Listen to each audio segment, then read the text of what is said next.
Today's guest is a stand-up comedian. His origins are mysterious. Yes.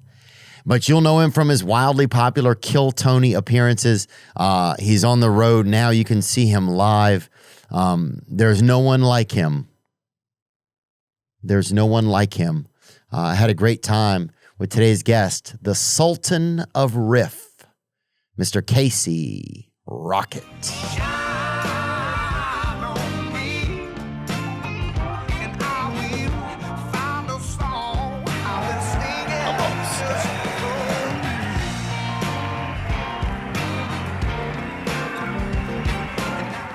Sometimes I can't tell if I'm having like male hot flashes or whatever. Sure. Men of a certain age. Every age. Every age, maybe. Men of a certain age being the spectrum of all ages, yeah. Dude, I think these days, things have gotten crazy. You'll see a little kid having a hot flash or whatever. He'll be like, you'll see a little kid just like, just looking for a faucet. People are trying to do anything they can to cool these kids off. Yeah. Yeah. to help themselves. Sure. Yeah, a spigot.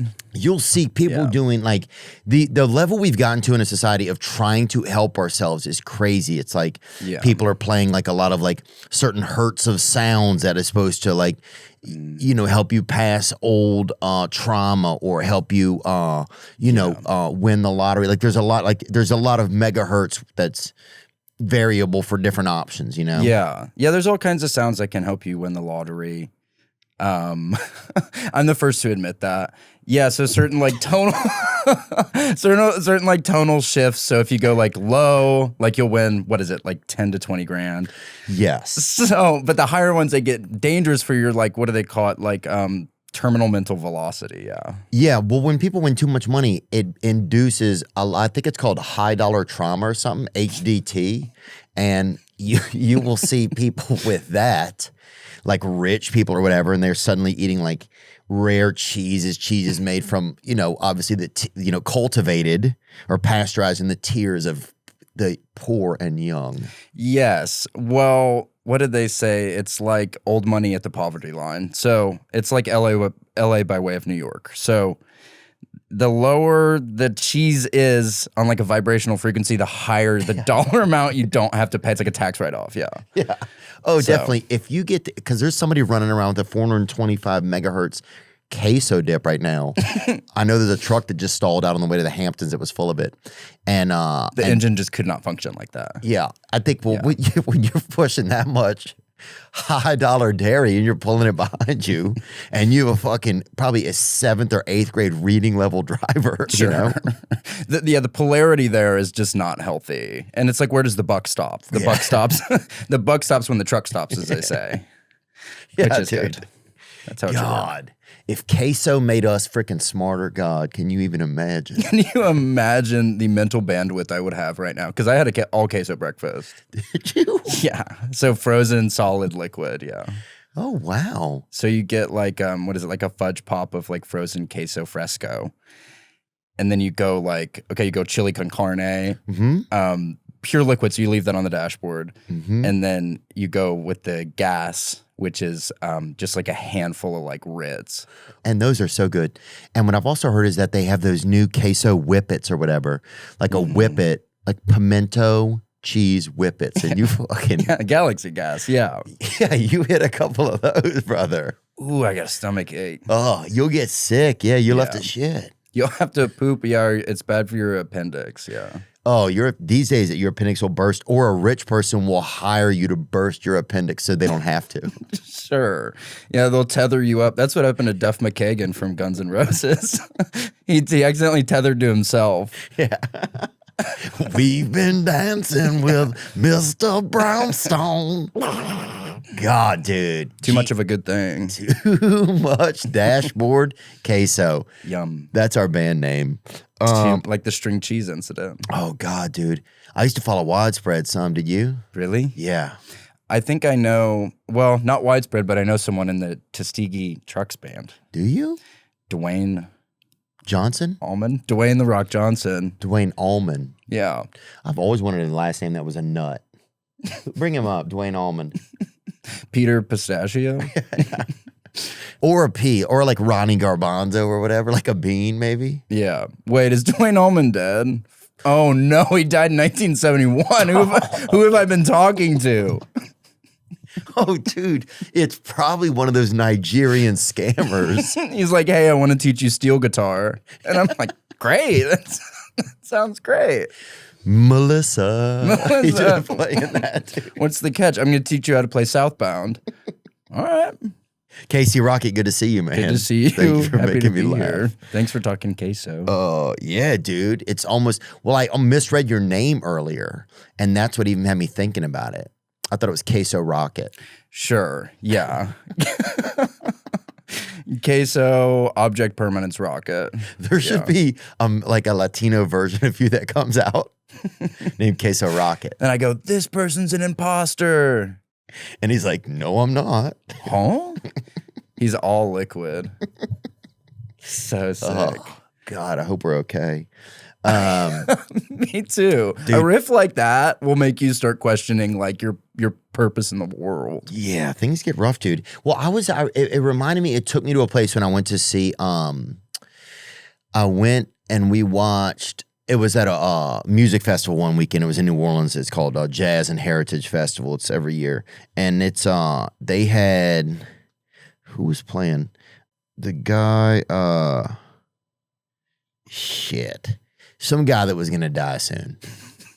And was that, so was that the general consensus, or that you like retroactively, you were like, he was about to die? I mean, he would have, like, he was out there, but his kid was singing with him, kind of. You know, like when they get the kids out there. Yeah.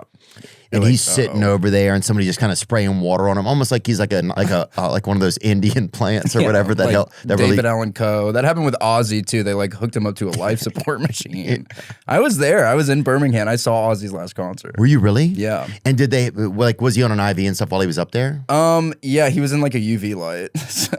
Really? Yeah, they had him in like, it was like a makeshift like Final Destination tanning machine. So it was like, but it was like pointed outward, so he didn't have to be laying down. But see, so that is a tanning bed. You can see, see the blue. Yeah, it helped him, like he had like photosynthesis. It made him like effervescent.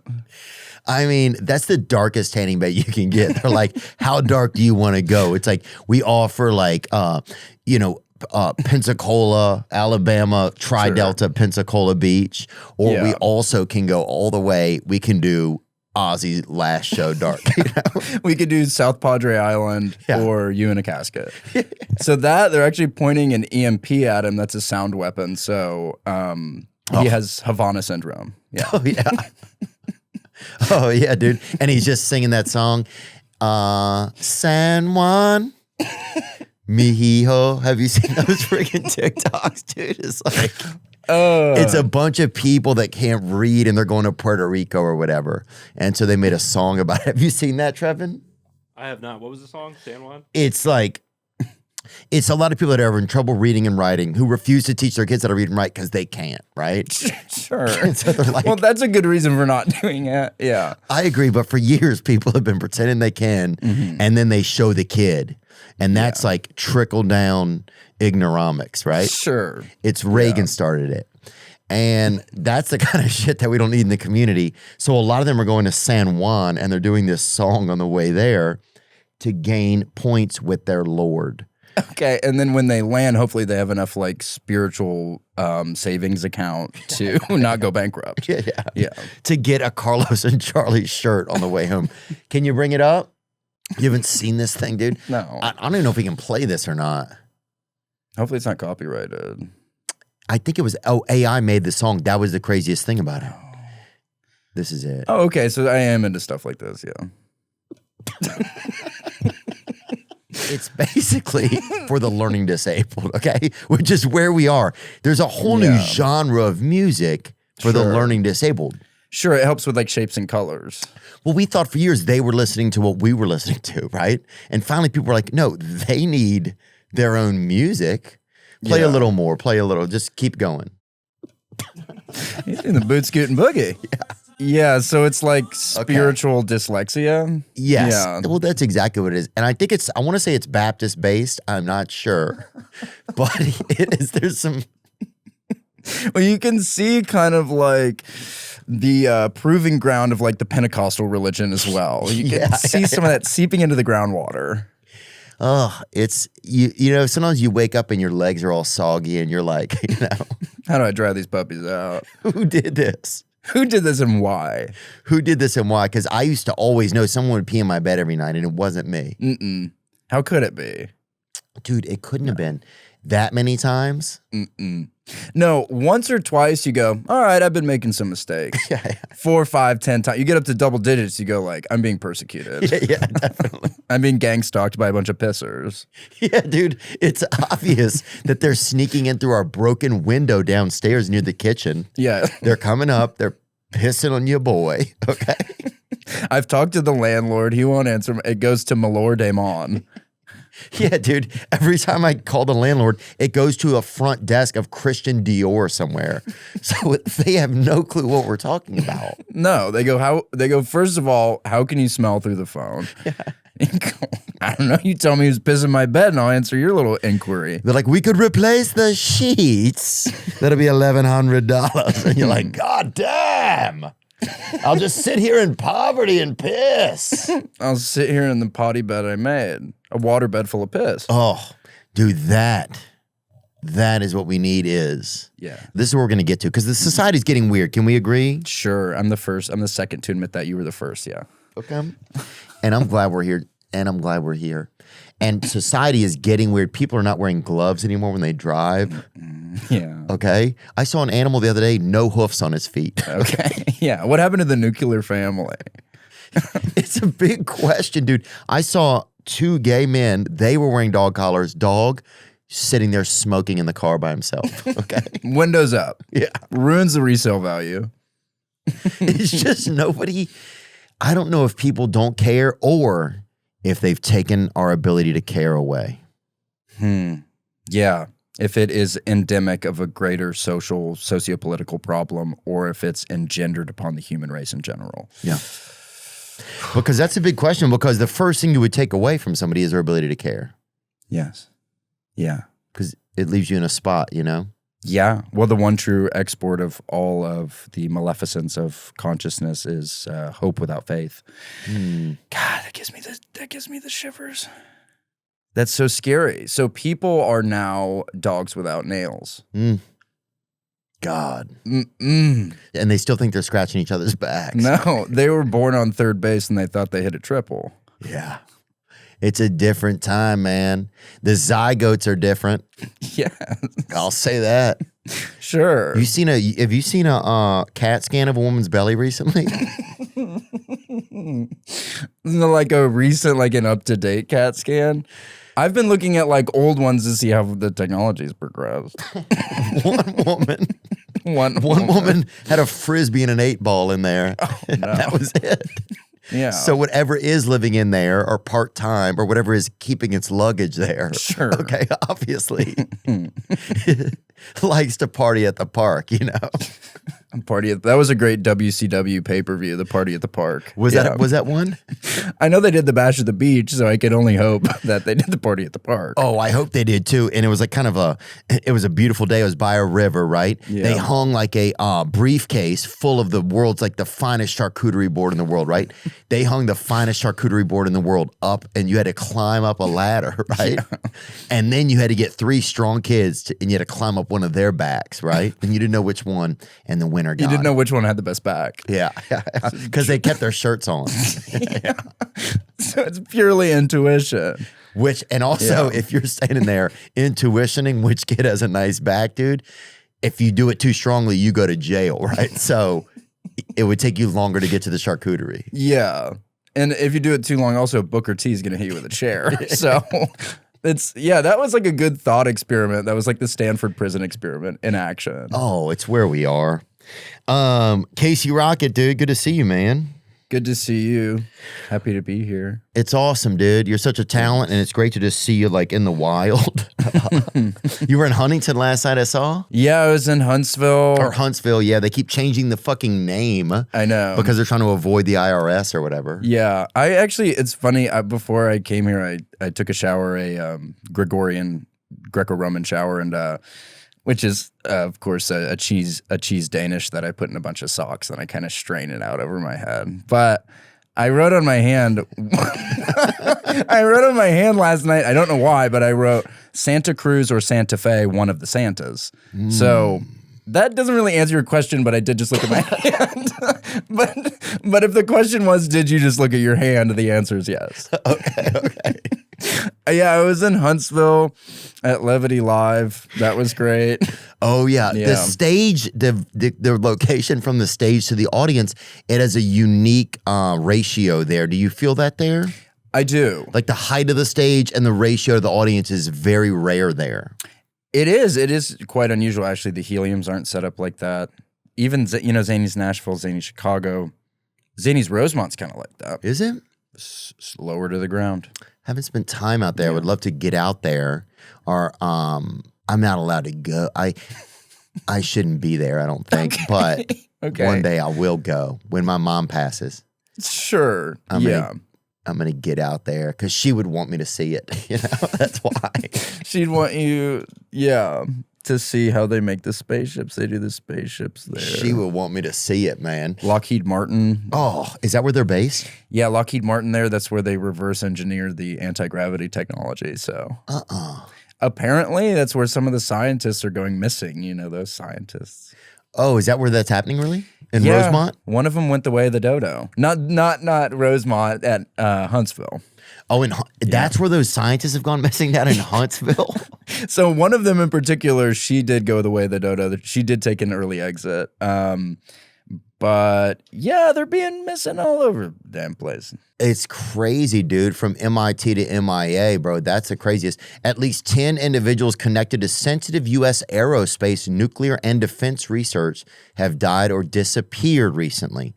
That's two different things, though. Disappearing. Yeah. That gives me more pause that we're a part of some greater neo-noir detective thing. Yeah. Them just dying. I mean, people die every day. People die every day. Yeah, William Neil McCaslin, a retired U.S. Air Force Major General, he vanished from his New Mexico home in February 2026, leaving his phone and identification behind. Well, Santa Claus or Santa Fe, dude? That takes you back to that question, man. That's a tough one. Sure. Yeah. Well, somebody let the door open and the wrong dogs came home. You know what I mean? Yeah, dude. Oh, I know who it was. It was some of those piss warriors from frickin' Christian Dior probably pulled up and wet that dude down a little. You create enough of a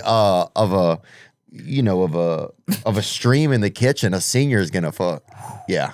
Flash flood. Oh, a senior does not stand a chance against a flash flood, and I'll say that out loud, brother. I'll run into a damn vineyard vines and scream that. Sure, and I'll be receptive to it the whole time. Yeah. I'll be sitting back there with a good book, just going, God dang. He's right. He's right. You'll poke your head out of a changing room and be like, all right. Never had a chance.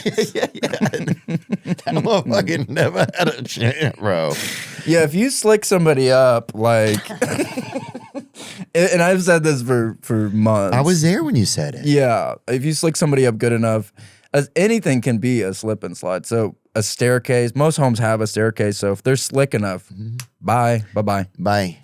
Grandpa, and he's gone. You can barely even, or you try to use his real name, then Henry, that's the craziest thing. Now a black grandpa, they'll mill around a little, but even the stream's even going to get them, you would think. Sure. Well, yeah, they, they're probably more worldly, and they'll see this, they'll see the stream maybe before the white grandpa, but either way, when the flood comes. Come on, man. You don't stand a chance, baby. That's the Bible working. Yeah, that's Noah. The piss flood. That's it, brother.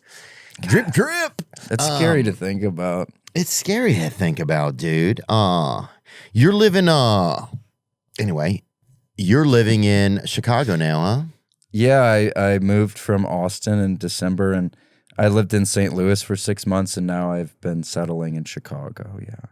How's it been there? It's been good. They have a hot dog culture that is out of this world. Relish, mustard, the works. Oh, yeah. And the people have been treating me with grace and kindness. Mm-hmm. and I, in turn, have been passing on to them a smile. That's very fair. Yeah. Did you miss Austin when you left? What was the reason of leaving Austin? Because you were things were going good there, right? Sure. Yeah. Yeah. I worked at a mothership for a year, and I won the equivalent.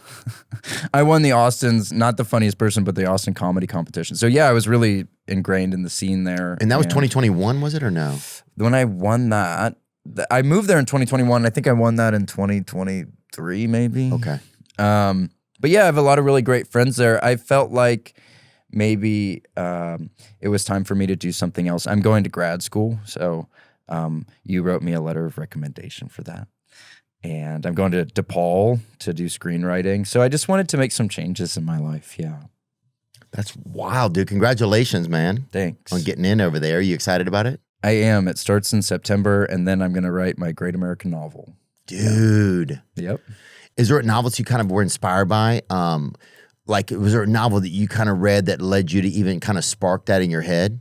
Or a book that you read that kind of sparked that in your head? Because I think, like, I like to write, so I think there's things in like, there was one book I read and I was like, huh. Yeah, there's some good, like, memoir type books that I really liked. One of them is a book called Permanent Midnight by a guy named Jerry Stahl that they made into a movie with Ben Stiller.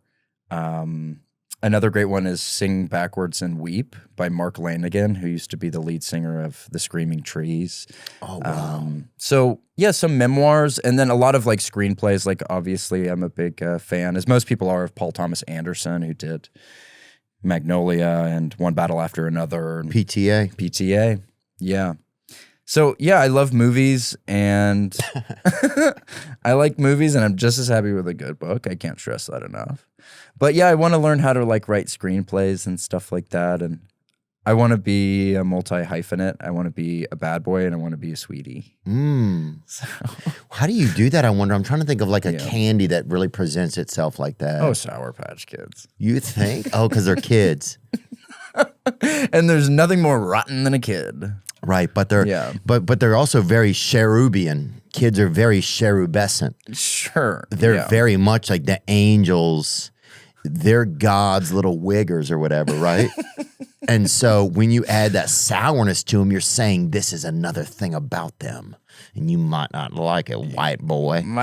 You might not like it, little piglet. Yeah, so I think there's a lot of that goes on. Sure. When you combine stuff like that, there's also some candies that some people can't even get through. Like we had kids that couldn't handle gobstoppers or whatever, and they had to move to another school. We'd have, and people were like, you know what I'm saying? Like they just couldn't figure it out. Sure. Well, it's a lesson in patience. For me, when I think of gobstoppers, I think that the line of demarcation is only visible to those outside the cultural means of production. And so it really is Leninism at its most Stalingradian, but it's beautiful. So you can see that's actually a model of the universe. Oh, they call them the Berlin Ball, That's why, because there's so much to go through. You have to be willing to do it. You have to be. If you want to get to that center, which is just plutonium, it is yellow cake uranium. So it'll make you sick as a dog, but it'll make you grow in ways you should not. Oh, dude, I saw a kid who had to take his shoes off in the middle of one because his feet were popping right out of him. This is forever chemicals. And a lot of rumors is that Wonka was working early with forever chemicals. That's rumor. Yeah. But there's a lot of PFAs in there. I saw a video the other day that people's grandparents now have PFAs in them, so they're suggesting like shutting down hugs, shutting down. Yeah, well, the original recipe was Zyklon B, so it does make people like, it'll make you happy in the moment, but sad for a lifetime. So yeah, so it's your choice, bucko. Yeah, pick your You're battles. a mean one, Mr. Grinch. That's what's going on. Short answer: yes. Several popular candies formerly marketed under the Wonka brand, like Nerds and Laffy Taffy, have recently tested positive for very high levels of arsenic. Thank you, Perplexity, which is a persistent forever contaminant in the environment and can accumulate in the body over time. That's not good? It's not good. It's not. Is it worth it, though? Sure. Yeah. They make the candies good. When you're a kid and you get the Nerds, or what was it for you? Was there a candy that you were like, yeah? Maybe like a Charleston Chew. Oh. inside the freezer in a fridge that's unplugged. So it's planting this seed of like, this is getting... So it's like my body's telling me this is getting colder, but my heart of hearts is like, brother, you know this is room temp. Yeah. Here was an old trick we would use if we were driving around and doing coke, right? Sure. We'd fill the glove box with Charleston shoes, right? So when the cop pulled you over, you open that, he sees them all fall out. And he goes, "Uh-oh, sorry, fellas. Be on your way. Sorry, boys." Yeah, it was just like, it changed the level of anger and curiosity of the cop. Sure. It put it a little bit more of a joy. Yeah. It was a little bit more, oh, wow, there's piñatas in here. Yeah, these are just a couple of candy guys out for a midnight stroll. Yeah. Well, the original tagline for Sour Patch Kids was, "There is no greater sin than the sin of being born." So that is powerful. Well, it's something. I remember Sugar Honkies Unite had that. Well, who had that slogan? Okay. Because that was a big one. Isn't there a candy called Sugar Daddies? Oh, there was. And then a website bought it out. But there was also Sugar Ain't Got Nothing on This Clan. Who had that? Who had that, dude? The Sugar Union? Yeah. Oh, no, they're like the Pinkertons. Sugar daddies, that was it, man. Oh, they were a thing. And then you eat a couple of them and you go, "I shouldn't be eating this." Yeah. You have one sugar daddy, you go, "I shouldn't be eating that." You're right. Yeah. And then they gave the babies away. Here's the craziest part. And this is you going back to the nuclear family breaking down. There's never a mother involved, you know? No. It was sugar daddy, sugar babies. Sure. It was like, the pursuit of happiness. It was like gorgeous, but tragic. Oh, yeah. It was like I Am Legend or whatever. It was... It's like iRobot. Yeah. It was very similar to some of that, dude. It was kind of like Her with Joaquin Phoenix. It was just a challenged man dancing around in a mall. Willing to dry hump the air to get a little sugar in his system, you know? The old reboot. Yeah, they called that the old Milwaukee handshake. Oh. Yum. Oh, God. There's nothing that'll make you leave your family faster than a good bit of sugar. Okay. I thought, and I hate to default to Riff, I thought surely you were talking about Wonka being a progenitor of forever chemicals. I was like, oh, surely this is just a Christmas riff. And then you pulled up the paper trail, which engendered this idea that was very much factual, where it is bad. It's giving people bone stuff. Yeah. That's not good. Yeah, and the saddest part is the injuries. Our grandfathers had real injuries, like missing a limb from he was, got drunk and he was petting a landmine or something in Iwo Jima, right? Sure. Missing his wife, maybe put some of his wife's clothes on a landmine, got a little crazy, whatever, lost a limb, lost lost something important that had semen hiding in it. But now it's just some guy, you see some guy in a wheelchair and you're like, what happened? He's like, I had too many nerd ropes, or something like just the turnover, the embarrassment of our injuries is going to start to get real, and it's going to start to get real fast. Oh, yeah. It's already, they call it's at the event horizon. So, we can't stop what's coming. We can only hope to, build a fallout shelter. But I've met some older guys who thought that, nerds clusters were, basically like a tasty hydrogen bomb. So it looks like the atom, the base molecules of human life, but they eat them and they shit their pants and scream at their family or whatever. What they're saying. But then the crazy part is they start to choose that. Yes. They choose that behavior. Yeah. They don't know any better. But it's going to get weird when what happened to you, and you're like, yeah, I hurt my, I was after years of plowing or working or whatever, doing trade work or whatever. And now it's just going to be after years of hiding from my wife in the other room eating whatchamacallits or whatever. Now, I have a fucking, I have a pH balance of a fucking fluorescent light bulb at a mall. I have cellular mitosis. Yeah. If you eat, there's a limit on the package. If you eat more than 5, you get Osmosis Jones. Oh, really? Yeah, so you get a little guy fighting slime crime. Oh, I love that. And I'm guessing that's happening at an Ozzy concert. It's Youngblood doing Ozzy covers, and then the whole crowd. It's like Astroworld. They just start dropping like flies. That's hilarious, dude. But that's a world we live in. I guess, if we're really here. Yeah, if we're not just an interference pattern on a different plane of consciousness.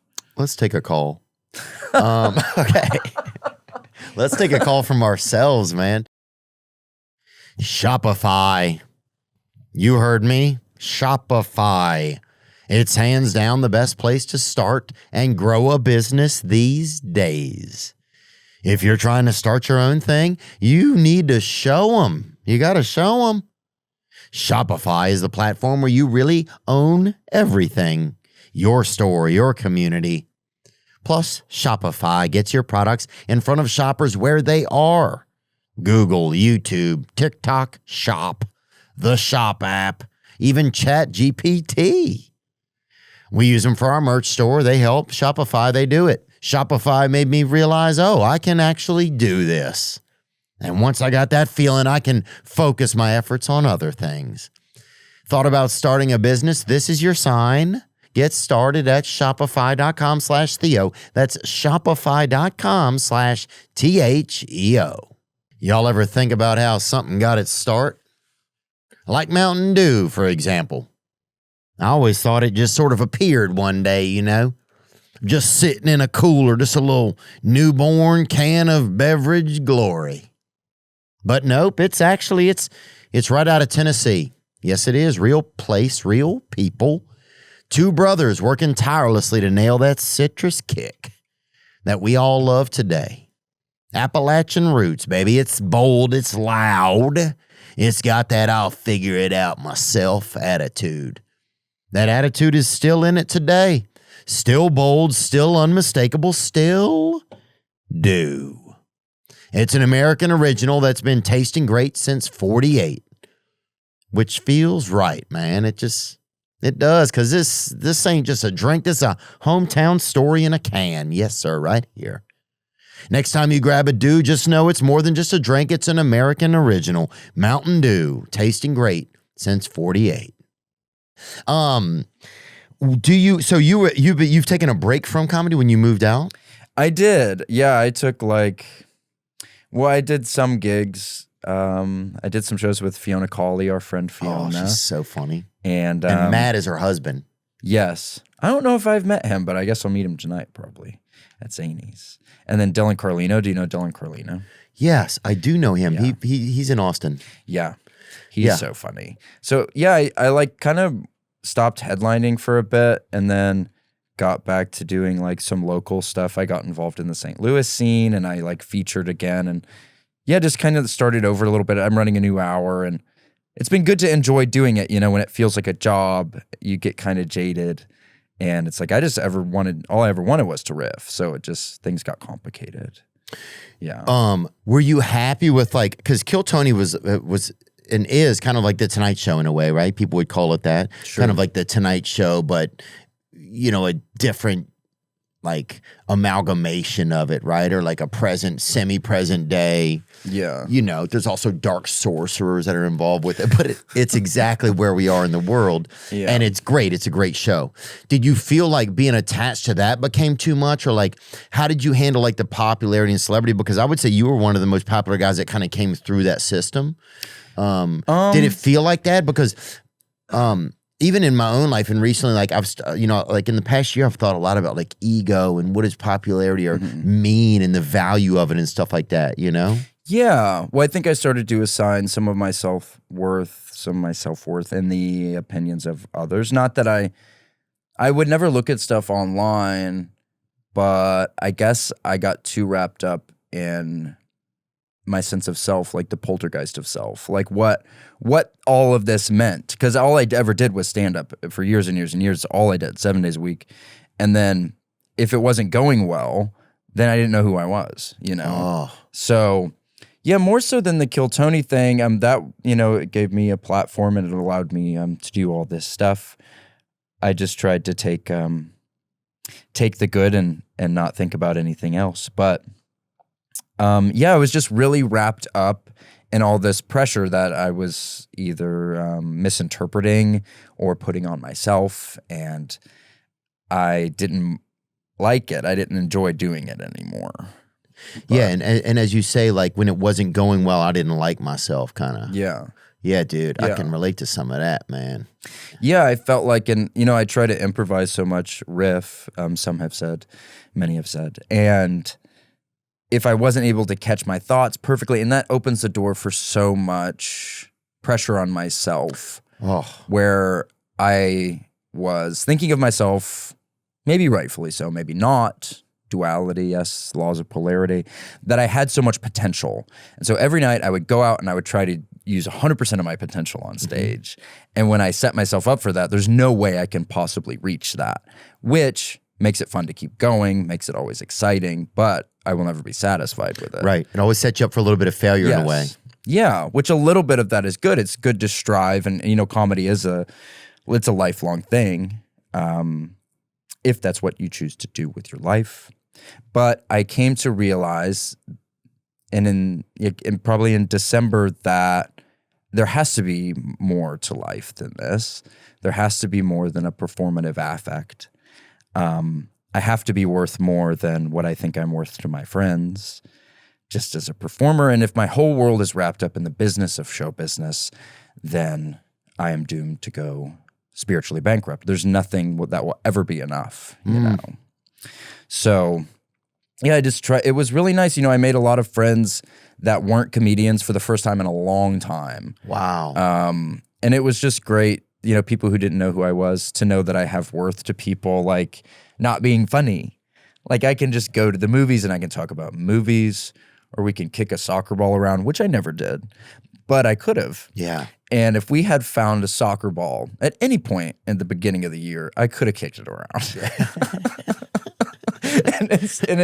and that kept me going. So I would wake up every day and I would make myself a promise, and it was firm. And it was, if I run into an unattended soccer ball today, or when I could borrow, just for the time being, I will kick it back and forth with whoever's around. Oh yeah. I know exactly who you'll kick it back and forth with. Some victim of who had too many of those little crackle bars or whatever, and is now in a wheelchair, and the last limb he can move is just soccering back and forth with a stranger passing through. He has to do one of those muscle tests, or he has to hit his knee at the exact right time and he kick it. And he does it himself now, because that's his insurance provider. They mail you the little hammer with the little triangle, and you do it yourself at home. Oh yeah, that's Moderna. Yeah, that's Moderna or Pfizer, I think. I mean, I just got a kit the other day to take a couple cysts off my own body. They'll mail you the scalpel now and all of the stuff. They'll mail you a picture of a nurse. You put that up in the corner and you do it, man. It's pretty cool. And in the picture, not to cut you off, but I think that it's one of those pictures where you look at it one way and she's beautiful. Yeah. And then you look at it the other way and it's a witch. Yeah, dude. Yeah, her name's Ramona Lisa's her name. It's an Italian nurse. And you can pick what ethnicity you want the nurse to be. Oh, good. And it comes with a chocolate, which is ironic because that's what got us into this position. Exactly, dude. You're like, okay, I feel like this is cyclical. Yeah. Great. This is what happens when there's no free healthcare. Exactly. But that's where we are right there. Two different women. And both of those were drawn by Christina Mariani as well. I want to let everybody know that. On an Etch-a-Sketch, which is unbelievable. I've seen Christina do freehand, which is, if you've never seen someone freehand draw, I highly recommend it. But well, she's in that new musical. It's a one-person musical. Yeah, it's a one-woman show. She's doing it at Edinburgh. I've seen it. Yeah, it's it's by Statesboro, yeah. It's in the Delta, yeah. It's the male version of Statesboro. Sure, yeah, it's Statesboro by way of Valdosta. Yeah. I get. That's where I went to college. I went to college at Georgia Southern. Did you go over there? Yes, by Savannah. Oh, wow. Were you jealous that you weren't at Savannah? Because like just being like I think you're a creative and artistic guy. I think you're one of the most unique guys in comedy. Or I don't know if that's the best thing to say to somebody. I think it's true, but I think you just have a unique way of being alive, which I think is pretty cool because it's hard to figure that out in the world. Yeah. But did you ever want to be over there at Savannah, SCAD, I think it was? Yeah. You'd always hear about that place in the South. I went to college at Charleston for a little bit, and you'd always hear about SCAD, like the people at SCAD, you know? Yeah, it was like ground zero for guys in scarves. Yeah. Yes. Summer scarves, too, which is a rare. Oh, my God. You know what they say? Summer scarves bring winter tears. And that's George Orwell as well. Yes, that's 1984. That's so Orwellian, truly a demiurge of existential pessimism. But I didn't. And I'm happy that we are bringing up the tenets of the Hermetic Order of the Golden Dawn, but it's been a crazy summer. No, I wish I went to SCAD. I didn't have artistic inclinations until I was probably 20. That's when I started doing stand-up. But no, I didn't know. I was more into boozing. So it was the only school I applied to. And they call it States Vegas. And it had some great bars out there. Good bar scene. Good bar scene. A lot of field parties in the woods, mudding. Oh, yeah, a lot of that. So you got into that culture. Yeah, my mom's a horse trainer. So I grew up in North Georgia, sort of by the foothills of Appalachia, I think. Is that like near LaGrange? No, it starts with an L or a different letter. It's Toccoa. That's what I'm thinking of with a T. Beautiful little area. It's by like Gainesville, by like Forsyth County, so like up there on 400. I want to get up there one day. What's one of the major outputs up there, or like exports? I don't even know what they do up there. The commerce isn't exactly bustling. Oh, it's not a busy area? Well, now it has become like nicer, like sort of towards like Alpharetta, where they had that helium there at Alpharetta. Oh, where they got free helium up there? Yeah. Oh, yeah, so nitrous will cost you, but helium's a handshake. And that's, and I do sell stickers that say that, and we're printing them right now. But no, I don't know, when I lived there, it was really rural, so... Anyways, we got into mudding at an early age, as most kids of my generation did. That's a good way to be it. And did you feel like, because you kind of have like, I don't know, you created such like a unique you, right? And do you ever think like, is this the real me, or is this a me that I created? Does that ever come to your mind yet? Oh, sure. Yeah. I mean, it's no judgment against you. I've just had that happen in my own life recently. I quit, like, I took a break from touring, and so much of my life I didn't realize had been like attached to, I always have somewhere to go. Oh, I got to get going. Yes. There's somewhere to be. There's somewhere I need to be. There's somewhere I'm going to be seen that's coming up. And then now it's not really like that. And it's okay, but it's just been interesting to be like, okay, well, say if that were gone forever, then what, how would I, what's going on with me, Yeah, how would I, because it's a degree of show business past a certain point is almost not even like seeking, it's like running. It's like you're running, you think you're running towards something, but you're running like away again from this idea that I have just coined, the poltergeist of self, about the visage of like, who is Casey Rock, who is this interference pattern of like where I grew up, what my friends were like, what I like to do, and then also this person I try to present on stage, which is, it more or less is me. I'm just letting myself be a goofy guy. Yeah. But yeah, I mean, I have had instances of like ego death, either chemically induced or just being in a really low period of depression where, yeah, I look around and I go, what is all this for? But if I did have any answer, it would be that the macro mirrors the micro, so that in the little victories of my life, I figure out my greater purpose. Like, so it's easier for me now because I've gotten used to it. The first 6 months of this year of not running around so much, I've been so much happier. Where I'm just a really stressed out guy. I wear the world really heavily. So if I have to do anything, like even just like go to a local showcase, it used to drive me nuts. It ruined my whole day. Just the stress and knowing that it's coming. It's hard to operate. Yeah, some people seem to be able to operate kind of freely, even if there's something looming, Yeah. Like me, I'm already like, fuck, man, my marriage, what will my wedding day be like? That shit's gonna fucking be it's gonna be hectic. And if my wife's there, she's gonna be pissed or whatever, you know what I'm saying? Like, but that shit'll weigh me down. It's like on a regular Thursday afternoon, dude. Not to mention whatever else I have to do. Or sometimes like, that's such a cool way to say it, that, sometimes I just feel like I wear the world heavy. And some people, it just seems to be like this like summer shawl that, that it's nothing. Like it seems to be like just like a little baby kite landed on their shoulder and they just brush it off, Yeah. Yeah. but Like sometimes I wouldn't want to go to sleep at night because I'd be like, shit, this is just leading to tomorrow, and it already feels like so much. I know. You know? Yeah. Not to complain. I'm also okay. It's just like, yeah, you just think about this. Sometimes that shit gets heavy, you know? Yeah. Well, I think that professionally and just part of our gumption, and I am not using the correct word when I say that, but we just want, we have lives that are based on creation, right? So we're engendered to create. And I know if I have any down period where I'm not creating or I don't have to, I feel like I'm not doing enough. So yeah, it would drive me batty. I'd be running in circles chasing my own tail. But it's nice to do just like regular stuff. Like I'll read for a bit and then, cause I'll get so stressed out about like nothing. Yeah, I'll be like, man, I gotta like knock up some barista. Like I gotta have a child with like a barista soon. And then I'll be like, well, who's a barista?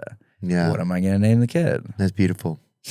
And I think it's beautiful though. Yeah. Oh, I feel like anytime I go into a coffee shop, I hope maybe I fall in love or something like that. Yeah. I am the kind of guy who I do think anytime I walk into a place, could be gas station, coffee shop, tire center, not tire center, but somewhere, a place they're going to have women. Sure, like a Firestone. Yeah. Yeah. Like a Firestone, but that's been in business and then has a little bit of extra loot to keep a decent looking broad at the front. You know? A hostess? Yes. Is there anything more divine than a greeter at a Firestone Tires? And she's standing there and there's 3 tires right by her. And I'm like, hey, baby, let's hit the road. Like I got one in the trunk. Yeah. I got one in the chamber, honey.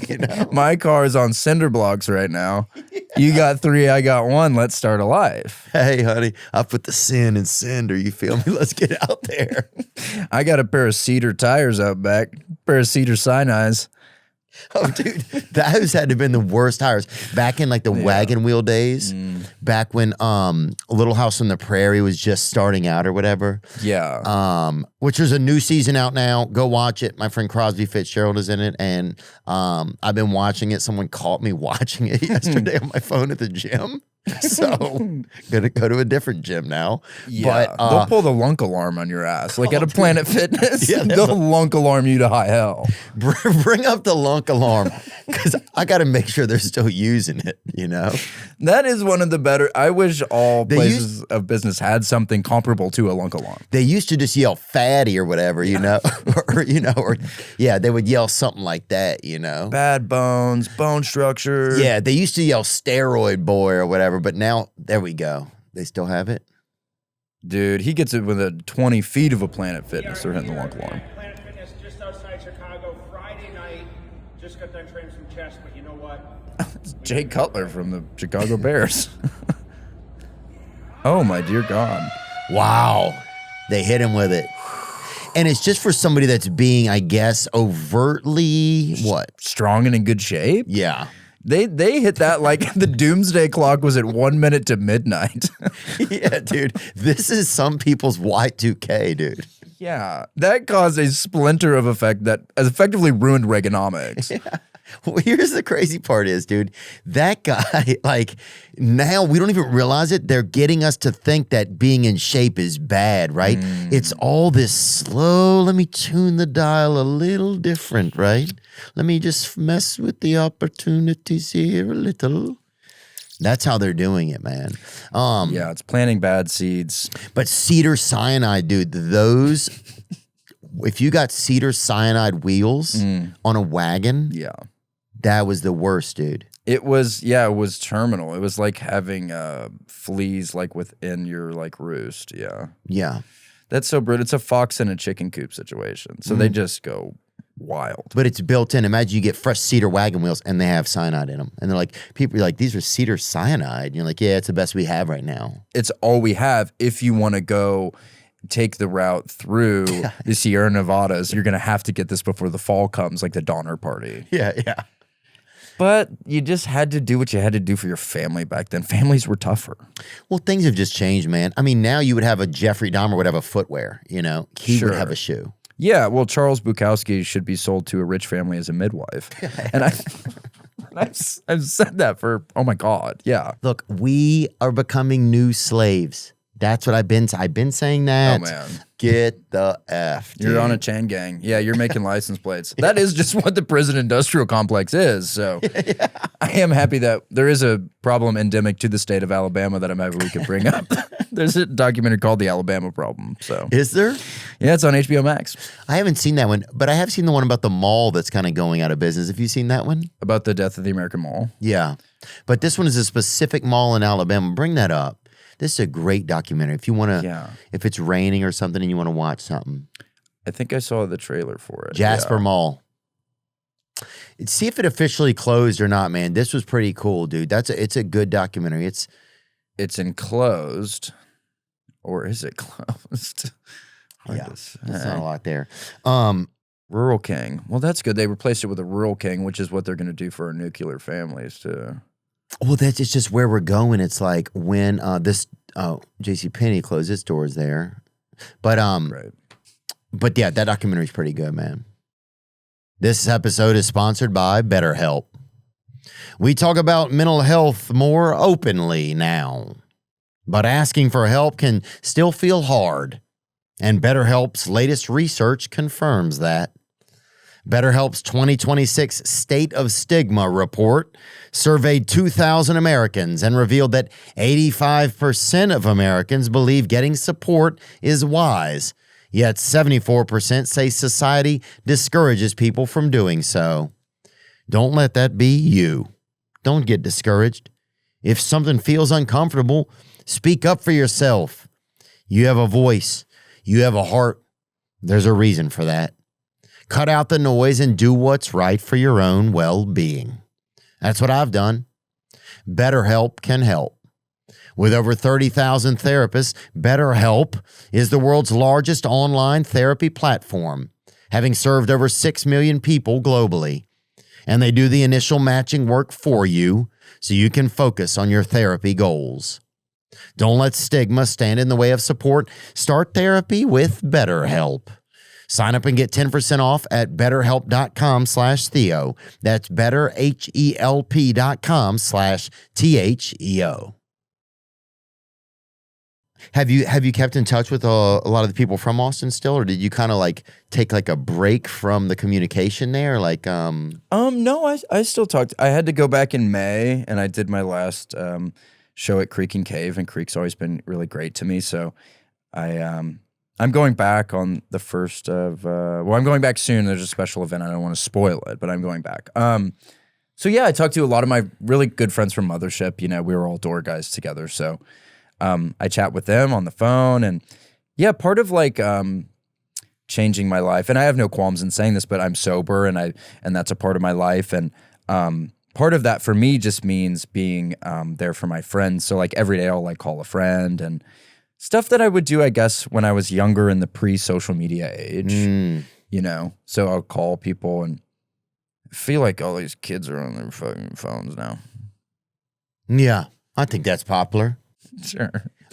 But nobody calls anymore. I agree. You know what? That's a good thought. Sometimes I've certainly gotten away from texting, and I'd rather just send a voice note. I think that's better, at least if you can kind of get a feel what's going on. Mm-hmm. And even then, like, I will enjoy a call. And I think, honestly, some people appreciate it. It's like, and I think you just have to establish if you want, like, hey, that's where I'm at in my life. I want to hear my friend's voice, you know? Like, I want to know, I want to have some semblance just in what they're saying or how their energy is as to how they're really feeling, because that's what we're based on. You can't pick it up through text. It's pretty much impossible. So, and that's just a little bit of the tuning of the dial. It's like where we're at, where the future's taking us. It feels kind of scary. Yeah, some of that is lost. Yeah. I feel like I operated better too as a person before technology got too bonkers, because I used to like to daydream, even though a lot of it had dangerous Voldemortian people in there. Like, even though there was like a lot of pillaging of our home in a lot of my daydreams, it was still like it was a chance for my mind to rattle on a little. Yeah. So my mind didn't always feel like it was so attached to me. I did like the time when you had more space just to kind of daydream, and your mind got to like yeah, you're right. Exhale. I do that a lot when I'm driving. So you're saying you would daydream in a way that was like the last bastion of free speech for a mind of cut this part out. Cut this fucking part out. Yeah. I mean, my shit would be pretty lit. Frederick Douglass would show up at some of my daydreams. Like, sure. There was always someone at the pulpit. Yeah. To let you know the type of energy that was there. It was life or death. There were trials that were going on. Like, it was very Salem witchian, you know? Oh, sure. It was like the Crucible. Keep that part. Yeah. It was like the Crucible kind of meets McDonald's, kind of. Sure. So if Grimace was like judge, jury, and executioner, which he often is in so many of our afterlives, as I come to understand it, Grimace is like a tulpa and he's like an amalgamation, like a transmogrification of Saint Michael. So is that what people are saying? Yeah, he's like a figurehead for like this for like this demigod we know as Saint Michael, and when he lets you in, it is just a big pool of creamy chili sauce. Oh, good. I know I've prayed to him before for new condiments. It's hard. That's him answering a prayer. Okay, there you go, dude. But dude, this is where we're heading. People don't want to look at the signs that like there are children who go to bed and they'll wake up in the morning and they'll piss the perfect shape of Grimace into their sheets. Like moms are like, oh, that's nothing. It's just 100 nights in a row of that. Like nobody's connecting the dots of where we're going. No, like that you pissed the Shroud of Turin. Like you pissed a perfect, exact Gollum of things come to pass. Dude, yeah. I know they cracked some kid open and he had 11 scenes from The Patriot with Mel Gibson inside of him. It's and like, Heath Ledger. Yeah, I know. Well, it was my understanding it was just the Gibson scenes. So there was no Heath Ledger, which is like, okay, what is this, the director's cut? Yeah, what is this? And then he just screamed, aim small, miss small, and disappeared into the ether. It's just where we are. You mentioned, what do you want to say? No, I'm just kind of just like coming to terms with some of that. Because it's an absolute, you know, and my will's greater than myself, you know. I have a higher purpose, and some of that is Grimace, like putting a kid in a wood chipper. Yeah. I remember when we were in school and some kids didn't understand how the greater than or less than signs worked, and we weren't allowed to kill those kids. No. And that always kind of made me upset. I don't know. I'm not even trying to get into some of that stuff, but yeah, facts. I don't know my times tables. Oh yeah. Well, so what do we do? Where do we go from here? You're right, dude. And it's weird if I'm willing to give you a pass, but I'm not willing to give them, you know? Sure. Well, it's not a meritocracy, you know? It isn't. It was. It was in a perfect world when Tolstoy was kicking around with Dostoevsky. It was, dude, when Downton Abbey was doing their shit, when that shit was popping. Oh, yeah. Oh my God, me and my boys, we would sit down every Downtown and Abbey Tuesday. It was good, dude. It was so good. The first fucking season of it. So good. God, I wanted to be a butler. I'd be a butler's son or whatever. Yeah, just to be grandfathered into the butler trade would be such a blessing. And the butler comes walking and he's like, Gregory's gay, you know? And you're like, what? He told you in confidence? I know, dude. Dude, just get the dishes. Yeah. Leave your son out of this. That guy was so good, bro. Yeah. It's weird to see him like that, not sleeping, standing up in a closet. Well, he was a stunt double in a lot of coffins. Oh, yeah. Oh, yeah. And people don't give him any credit, you know? No. Who was his name? That guy was a great actor. He looks like the guy who did the Wilhelm scream. You know what I'm talking about? The Wilhelm scream. The guy who just won the contest? There's something called the Wilhelm scream, which is this scream they use in like a million different movies. Mm-hmm. You would recognize it if you play it. Jim Carter. Sorry. I think he's the guy who does that special scream from the golden age of Hollywood. Let's look that up. The Wilhelm scream. Say it again. You sure? That sounds like Wilhelm Memphis. You know? Where is that from? Yeah, that's Beale Street. If Beale Street could talk, it would sound like that. Wow. So yeah, that guy did that, and then I guess he had to go to court to get like his residuals from it. You're really? So that scream, they're calling it the scream of hope. So it was one of the first famous scream of hope. Are you serious? So yeah, it's like a symbol. It's like, how bad has it gotten? well, it's like, you know, like South Africa used Rodriguez in his albums to like fight against apartheid. So like this is the American version of that. Yeah, I remember in Tyler Perry's Mandela Goes to Jail, I think. Exactly. So Sheb Woolley was the stage name of that old guy who lived in the closet. And he just did this, he did this special scream that became like a message of hope. Oh, I love hearing this. And this says it right here. And this says the famous Wilhelm scream was originally voiced by actor and musician Sheb Woolley in 1951. It was recorded for the movie Distant Drums for a scene where a man is bitten and dragged underwater by an alligator. Play it one more time and let's put it where it belongs in our heads. Oh, he gay, bro. That's all I'm saying, bro. He's a friend of Dorothy. Yeah, let's just say he's a friend of Dorothy. That's what they used to say. Or yeah, he's a Toto owner. Sure. Yeah, people would say that. Have you seen that guy in Austin? He got a Toto? Who goes on the streets and he's like, you think this guy's gay, man? Have you seen those videos? No. Oh my God. Pull this up. This is worth watching, dude. This is one of the best things that's ever happened, I think. And it just goes to show how men are obsessed with pointing the 11th finger at each other. Yeah, they're making a call to the bullpen, but nobody's showing up. Yeah. Sure. You know what I'm talking about, Trevin? Have you ever seen Elijah Wood? He rides around Austin on a little scooter sometimes. No, but I would believe that. I know, right? And I hope that happens. Me too.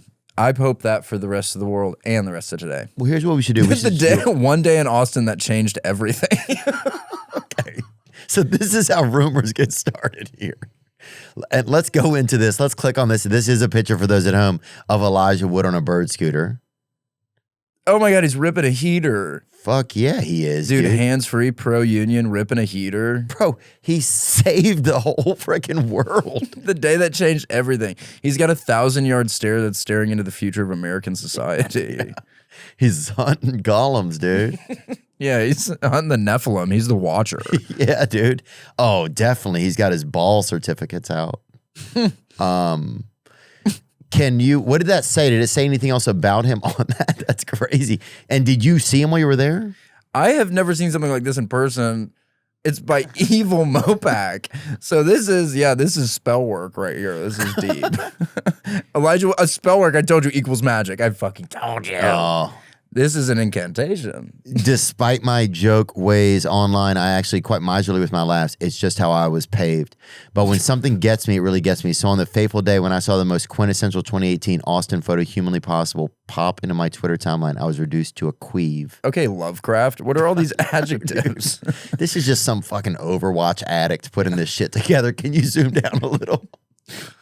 Does this say anything else after that part? Oh, that's it. Oh, and you have to pay to read it. Come on. It said it was taken in September 2018 in Austin, Texas, while attending the Fantastic Festival. He tried out the app-based rental scooter Lime for the first time while holding a cigarette. Oh, that's pretty cool. That is so cool. This is like pictures taken moments before tragedy. Well, let's hope not. I mean, well, actually, it would be, he's fine, so it's not. He avoided his destiny. Yeah, we're not casting anything. That's the only thing. I don't want to cast anything. No. I don't want to do any spell work. No, and we don't have to. And I don't do talismanic magic. It's my understanding neither does Elijah Wood. So, but I saw you brought something. I saw you a little thing, a bag of hair or whatever. What's that for? Yeah, sure. So that's spare hair. So that's hair care. It's part of my self-care routine. So if anyone, while I'm talking to them, says like, "Hey, a big clump of your hair just fell out," you're ready to go. Yeah, I'll be like, "Oh, thank you. First of all, thanks for holding space for that." Second of all, do you have any Elmer's glue? So yeah, it allows me to kind of like keep my hairline like how I want it. So yeah, it looks great. Thanks. Yeah. And I think if someone mails you their hair and you care for it, it's everything. I mean, that's crazy, dude. Yeah. That's what fatherhood means to me. It's like having a son who's bald as a baby, like Caillou, or like Franklin the Turtle. And then just getting a big old glob of mush and just smooching it on top of that freaking think tank. One time we were on a cruise ship. Not one of the ones that like is sinking or has like shit floating on it or whatever that Netflix keeps advertising. But one of the regular ones, we were on there and we had Halloween, but we didn't have any costume store. So some guy would sold a bunch of his pubic hair and people were like gluing it on with honey as mustaches and stuff. So everybody could be like the husband from everybody could be Sam Elliott. Oh, that's so cool. Let's play this video right here. Other than that, how was the play, Mrs. Lincoln? Other people gonna think that? I think most people will, but I don't know. Feel like he gay straight. Nigga look like he gay in a bitch. Nigga booty power and shit. Why you say that? That nigga got this little like gay ass outfit on like it's Halloween and shit. Like what the fuck you trying to do, nigga? All right, you gay or straight? I'm straight in the bitch. You think other people gonna think that? Like they gonna know that. Feel like he gay or straight. Nigga gay as a bitch. Every Why time you it's say that? Look at that gay. dumbass ass nigga. You gay or straight? Hey, bro, what's up? You think other people gonna think that? Feel like he gay or straight? That's a He small gay man. as fuck. Why you say that? Because look at him. You gay or straight? I'm gay. I'm straight. You think other people gonna think that? They're better. Feel like he gay or straight? My nigga is gay as fuck. Every time, Why you dude. say that? Look how this nigga is standing. What Heated. the fuck? That nigga popped up like a little bad bitch. You gay or straight? I'm straight as a pencil. What? You think other people gonna think that? Hell yeah. You feel like he gay or straight? What the He could be bisexual. fact? Why you say that? Everybody bisexual. Nah, you gay or straight? I don't care what the fuck they think. They Let's can kiss go. my ass. Feel like he gay or straight? Gay as fuck. Why you say that? What the fuck is he wearing, nigga? Who is that? John I Jones? know. Who is You this? gay or That's straight? Bones Jones. Straight as fuck. You think other people Is that gonna think Indiana Yeah, John nigga. Jones, dude? Who the fuck is that? George Jones Jones. That's good. That's good. Yeah. That's pretty cool. That was a cool outfit. I'd like to get to a place in comfortability and metaphysical wellness where I could wear a chain around my neck with a lock on it. Yeah, I think you could do it, dude. I think I could pull it off. I used to paint my nails and then I would go to rehab like a week later. Oh, It happened. It happened several times in my adult life. I would paint my nails like, you know, twirling my hair, talking on a corded phone, like paint my nails. And then I'd wake up like a couple days later and I was like, I need help. yeah. I was like, I'm being fashion forward, but I am turning the clock back. Oh, you're a fucking just a little leap year. You Yeah, were. Dude. I'm a leap year baby. I have Benjamin Button's disease, but I'm right in the middle between young and old, so I'm normal. Brutal. So sobriety. So can I ask you something about it? Mm-hmm. How's it been? Was there like a point that you got? Was it like drinking? Was it, or was it just like you were just feeling like disconnected from your own life? And congrats on having the wherewithal to like try something new, like even just to be like, okay, I've been in Austin. This is what's going on. I'm gonna try something new. It's so hard to come to that conclusion for some of us. Yeah. Well, I've struggled with those things since I was a kid, and I would have long stretches of sobriety. When I was younger, it would be alcohol, and then where I grew up in Georgia, I was in high school during like the Purdue Pharmaceuticals, like that, all that stuff. Oh, really? So a lot of my friends got addicted to like Oxycontin and stuff like that. So like that, I was exposed to drug use like that when I was younger. So off and on, and mostly I would sometimes go back to it when I couldn't deal with pressure. You know, there's a lot of excuses for things like that. But yeah, it had gotten to a point where I no longer wanted to do comedy. I no longer wanted to really do anything. I just felt like almost not like I had wasted my life, because I love what I do and I really like getting to meet people and I love making people happy. But it got to be too much when coupled with a habit that I had developed of various drugs and alcohol and things like that. Yeah. Where I was like, something has to change. Like something has to change. Right. So you got to that point, something has to change. Yeah. I had resigned myself to the idea of a certain death, and that did not scare me. It would have been, I looked at it at that point as some sort of like welcomed relief. Like I had gone past the point of anyone being able to help me or me being able to help myself. And then when I did reach out and I did seek some help for that stuff, I realized that that's not what I wanted at all. What I really wanted was to figure out a better way to live. That I really just wanted to have some peace in my life that I knew, even in the throes of it, was not being given to me by drugs and alcohol. It was the opposite of that. It was making my life 1,000 times worse. And by, I've been able to cut so much guff out of my life, so much guff and slime. And I'm able to look around today and I know that I don't live in shame about my life. I don't say things to people I don't mean. I don't hurt my friends' feelings. I can be a better partner. I can kick a soccer ball. I can. It was soccer ball based. So I looked around and I was like, you know what? This house is missing a soccer ball. And then I caught a glimpse of myself in the mirror and I said, you're in no condition to kick a soccer ball. You're going to hurt somebody.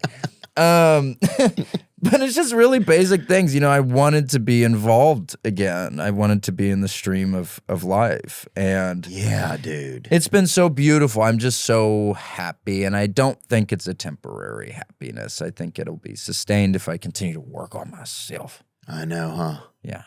Are you able to look and see, congrats too, man. I know it's not like a thing that's like is a congrats thing, but when you think about our world, to take a break from anything. Yeah. And make a commitment to take a break from something and do it, it's tough. Oh my gosh. It's tough for any of us. There's so many ways to get addicted to distract ourselves from us.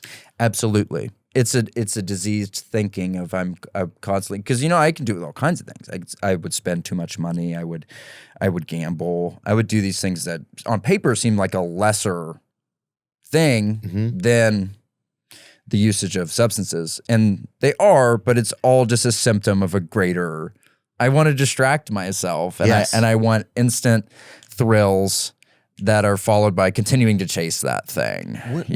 What team were you betting on too? I'll tell you one I bet on. I never did sports betting. I didn't lose. I don't think I have like a gambling addiction, but I would go and I don't gamble anymore. I'll say that. Oh, bet. I would do slots. Oh, you do slots, I do some spins. Dude. $5 spin, have a slap at the pokies. Yes. Oh. Yeah. I would love, dude. Sometimes this time I didn't. I was just in Las Vegas, but I'd like to slip down there at night when nobody would be around and I'd sit there and play some slots. Just put in $20, $40. You know, and just fucking try to get a little bit of money out of China. You know, I'd yell at the machine. I'd be like, we're going to fucking get your cash. We're coming, Beijing. Yeah, we're coming, dude. Congratulations. Pork boy. Yeah. You've popped the pig big.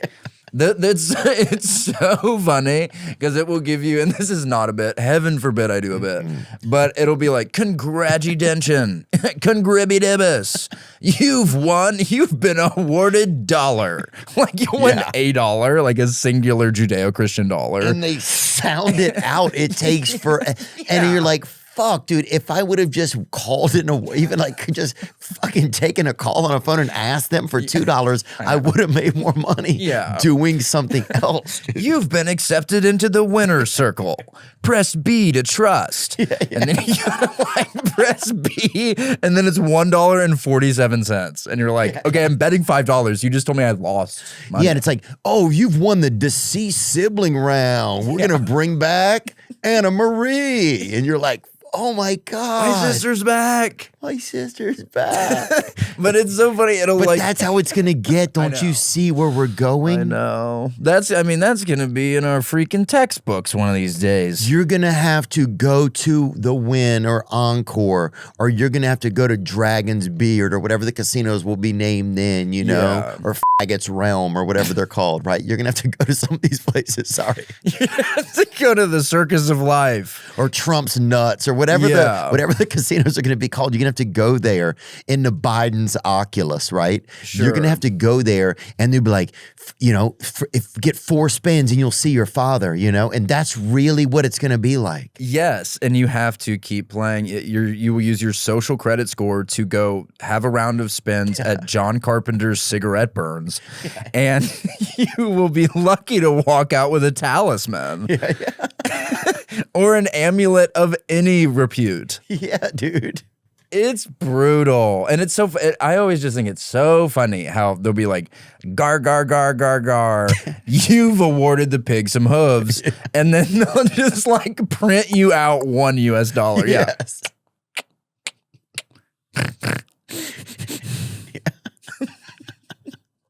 Yeah, dude. Where do we go from here? You know?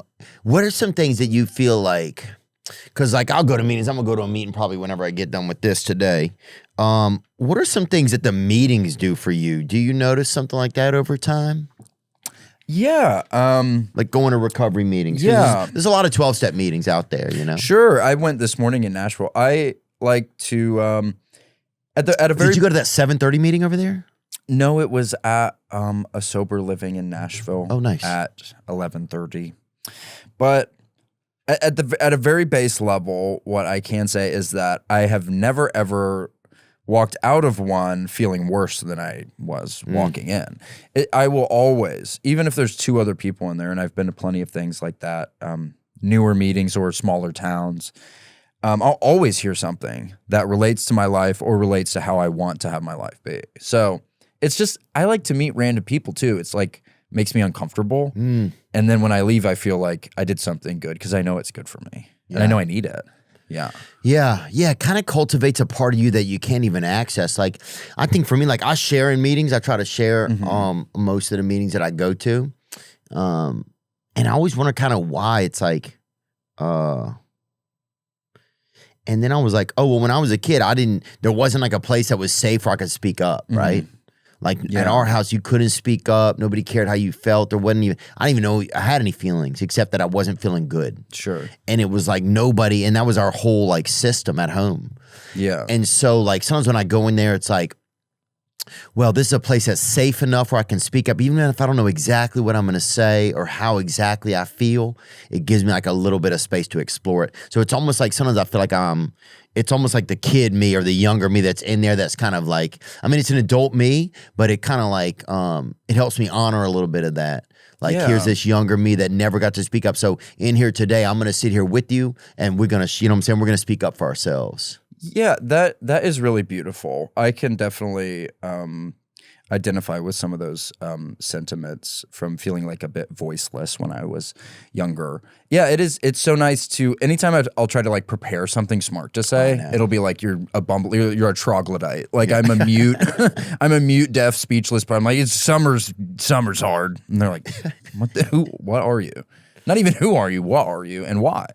The big 3. Dude, when somebody will share something in there that you've been wanting to say your whole life or hear, and you'll finally hear it, and you'll be like, oh, I feel like a part of me like will almost like the locks will like turn, and a new door will open. Yeah, you feel like a weight has been lit. I can't even describe how it feels. Like really get involved in that stuff, and it's so crazy. It makes you feel like. You know, I'm of the belief that the universe is all mental and it unfolds just for us. You know, how can it not? Our life experiences are designated and interpreted solely for us. And when I'm in there, almost every time something will happen that's so kismet or a synchronicity, and you'll hear something you were just thinking about or something that's upcoming you've been worried about. And you're like, what are the odds of that? And it happens almost every day. Where you're like, I'm on the right path, you know? When you do the right things, you get the right things. It might not be the things you want, but the things that you need at least. And the little things you hear in there, man. Yeah. The little things like contrary action. Like there's a lot of times I won't want it. If I don't want to do something, unless it's for like a reason where there's like safety concern or something like that, then I need to consider trying to go do it. Like I don't really need to do this yoga. I don't really need to go and like walk over to my neighbors and drop this off. Just little. It's because there's a darker part of me that wants me to be by myself, that wants me to stay like isolated and sit and think and ponder about everything, and just learning those things. And eventually I have to learn things a lot, right? Yeah. I have to learn things a lot. It's like my forgetter is really big. It's like, it's almost like when I wake up in the morning, it's like, there's a part of me that's forgotten if people care about me, that's forgotten if I care about me. You know, it's not exact, but there's a lot of like, somebody comes in almost at night and cleans like the dry erase boards, you know? I need to be reminded that I matter, and at a bigger level, other people matter more than me. Yes. Yeah. Other people matter. You know, I was the main actor in my life for so long, and it was all how things were affecting me and what I was doing. And it's so nice to, just genuinely give a shit about other people.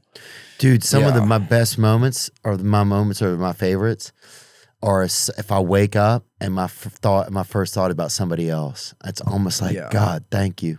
Or if I'm just driving and I remember something somebody had said yesterday, like, oh, I'm going to call them and check on them about that. Or something somebody cared about. And I was like, oh, let me see how that played out for them. The more of those I get, like, the better it feels. Because we're meant to have community. And my mind does the same thing. It's so much easier. There's a million other things I could be doing for an hour a day than doing that. But when I'm alone, if I make an excuse like that, I'll make another excuse, you know? Yes. Then I'll make another excuse. And it may not lead to drug use, but it definitely will lead to me having a sadder life. And at the very least, I don't want that. Yeah, that's so... And it's like, I just remember people care about me. I'll walk into a meeting and I'm like, oh, yeah. Dude, I remember. And it's not that I forgot them or anything, but it's just like, I have to have this thing replenished. Yeah. That's like, yes, your heart works. You work. You're okay. Things are okay. There might be problems, but they're not that big and everything's going to be okay. It's almost like you just like, I don't know. It's like, it definitely is like church. Some people are like, do you go to church? And it's like, I don't go to church every week, but in a way, I go to church 4 or 5 times a week. Yeah. You know? And you feel it. Yeah. Like I walk out of there, I'm like, okay, there's some days when it's rough. If somebody's sitting on their phone next to me the whole meeting, dude. Or there's a kid running around, God forbid. Oh. A little Christmas kid. You can tell it's like a New Year's Eve baby. Yeah, and he's like, my birthday's coming up or whatever. And I'm like, no, it's not. No, it's not. We're in July. I can tell you're a New Year's Eve baby. Yeah. Get the hell out of here with your holiday spirits. Yeah. But no, man, I think that community is great. What do you think if there's somebody who's scared to try to go to a first meeting? You know, I'll have friends that'll ask me sometimes about like, or what do you say to somebody who's thinking like, maybe I might be struggling with this, you know? Sure. Well, something that I go back to is that it's just so nice to be around people who you know, there's a saying, the saying of terminal uniqueness that makes people continue to struggle, that we think that we're so different in our suffering, that we're put on this earth just to suffer. And who am I to say if that's not the case? But everything you've been through has meaning. And of course it has meaning to you, but it doesn't really have that much helpful meaning to you. The things that you've gone through that are really bad, ruminating on that does not help. But when you put it out of you, and you see that it helps someone, even just for a day, like being around people who also hurt that way, it's just an incredible feeling. It's not a chore. It's not something you have to go do. It's something I look forward to doing. Yeah. Because it's so nice to look around and go, oh my God, I'm not this little freak. Yeah. I'm not this little guy that God forgot. You know, I'm someone that has purpose, even if it's just for today. I can have a purpose of hanging out with these people, and I know that when I'm in there, I feel better. Even if it's just for that hour, even if I leave and I get back and I feel like shit again and I'm going a little crazy and I'm riffing a little too hard about the wrong things in my little brain. It's a safe place. Like, and I hate to use that term, but it's, you know, places like that are just, it's somewhere completely free of judgment. It's so beautiful. Yeah. It's so beautiful. And there's nothing else like it. I agree. Yeah. Yeah, it's crazy. Sometimes some people are like, hey, do we come do this? I'm like, nah, I don't know if I'm doing that. You know, I don't know if I'm driving over to meet you at a Whataburger or something, you know, just because they're popping off because it's new or whatever and the seats are clean or whatever still. Yeah, I'm not going animal style. You can't make me. Yeah. But you were like, hey, you want to drive 20 minutes across town to go to like this 11:30 a.m. like meeting? It's going to be mostly older folks in this church. And I'm like, dude, yeah. That shit sounds popping. I dig wisdom. Yes, dude. I love to talk to some old farmer. Ooh-wee. Yeah. I get off on talking to an old farmer. Our plant's got AIDS. And you're like, I don't know if that's what happened. He goes, when my arm's crying, I got to feed it. When that baby's crying, I got to feed it. Yeah. And he go, hell yeah. Don't come on my back and tell me it's raining. You know, shit like that. You're like, yeah. People always have crazy quotes. But no, man, it's definitely like, I don't know. And it's there for you. It's like if you have a tough time, if you leave, if you come in or out, the meetings are there and you can go back, right? Yeah. It's just so nice to, like, something that really sat with me this last go around when I was trying to get my life together again is just the simple thought that I don't have to live like that. like whatever is making me feel like my life is, for want of a better term, escalating towards some terminal velocity where I've had so many times in my life where I feel like this is going to end bad. I'm working too much, or I'm worried about the wrong shit, or I'm using again, and I know it's going to end bad. And to know I don't ever have to feel like that again, because I know that I'm in control of my emotions now, and it's so great. I like to let yourself have peace. It's so hard. It's like the hardest thing in life. Yeah, why is it hard, man? I don't know. That's such a fascinating statement. I've never heard it said like that. To let yourself have peace. Yeah, like I don't want to let myself have peace, man. It's like, or I don't know if I don't think, or I'm not saying I don't, but it's like that would be the do I not deserve? Like, what is that? I don't know if it's something just the way that we're wired, where because that's it. That's some of the wiring is right there. Why won't I let myself have peace? I have friends that like. And I've struggled. I've had some tough years over the years for sure. And but I've had some friends that won't get close to it. Yeah, won't try to get close to the fire. They want to just keep trying to do it. Well, it's familiar. It's familiar, and there's a thing of like, I'll figure this out. You know what I'm saying? Like, I've gotten myself this far, right? And the world feels like I don't know. When I was younger, I put a chip on my shoulder like the world was an enemy. Yeah. And I'm going to figure this out and watch me. And then the worst part is if you have some successes in your life or things that go kind of your way, it's hard to realize that like something, Yeah. Because then you feel like, oh, well, I'll figure this out too. Yeah. Because I did this for myself. I uprooted myself. I made this happen. But then also, I've made a lot of the bad things in my life happen. That's true, dude. Drinking tuss, walking down the road, having a little slip and slide. Oh, yeah. Karmically speaking, I'm a karmic patsy. I'm a charlatan of redemption. I'm a tuss man. But, dude, you're the Jack Ruby of that realm. I am Jack Ruby, and I am Nikola Tesla, and we are building a free energy circuit that Edison will shut down. Yeah, for sure. That ego is so good because it's like no one really helped me become a comedian. No one taught me how to tell jokes. No one, I slept in my car for a long time. I spent my whole life working on this thing. So when we're able to turn that into something that is working, of course, I think we're apt to believe like, oh, I'll turn this around too by myself. That's just, we both know that's not the case. It's not possible. It's just willpower. It's vibrant willpower. I'm amazed at the willpower sometimes of people that struggle. Like I have friends whose parents are out on the streets or have been struggling for 20, 30 years, and I'm sure some of them even ask me, why do you think they say it? What's going on? It's like, I don't know, but you just try to talk with somebody about that stuff. And it's just the willpower of alcohol or of people that are in recovery or of alcoholism, of alcoholics. It's strong. It's like, I'll figure this out. I'll turn this around. Or then sometimes I bet you just get, you just get trapped in shame, and then you just want to stay away from your life because you feel like, I don't want to go around these people because I'll only make things worse for them. That's got to be kind of a crazy trap. Yeah, that you're too far gone and you're like radioactive. Yeah, it's heartbreaking. Yeah. Definitely. But that you feel like people will be better off without you, which is such a dangerous thought that is never, ever, ever, ever true. Yeah. Yeah, it's never true. Yeah. You've talked about the occult a lot, right? And I feel like you've gone around the up and down those realms. You low key, your closet occult, people say, okay. Occult adjacent. No, I've read about all kinds of religions and stuff, so sometimes I'll throw some buzzwords out there. I do Will you do that? I'll throw some buzzies. I'll do a little buzz. I'll catch in a little fly You're trap. the Oral Hershiser of throwing buzzwords out there. Yeah, Casey Orenthal, James Sensen Rocket. No, Oral Hershiser. Oh yes. Sorry, I think he was one of the best pitchers before you were born, dude. When I was a kid, like the best pitcher was kind of an old white dude. It was like, okay, Randy Johnson. It was before him. It was like Randy Johnson's daddy or whatever. And Candy Johnson. Bring up Oral Hershiser. There he is, dude. He's a legend. Yeah, him and Walker Buehler actually look alike. But from Buffalo, New York, man, he's a legend. But he was a legend when I was growing up. It was just like a white guy that was able to do it. And then things got Latino and just more diverse. But what I was going to ask you, where do you feel like we're at spiritually as a people right now? Do you feel like we're in a tough spot? Do you see a different future for us? Like, what do you really see? Having somebody who like kind of is willing to kind of massage the crystal ball of different realms.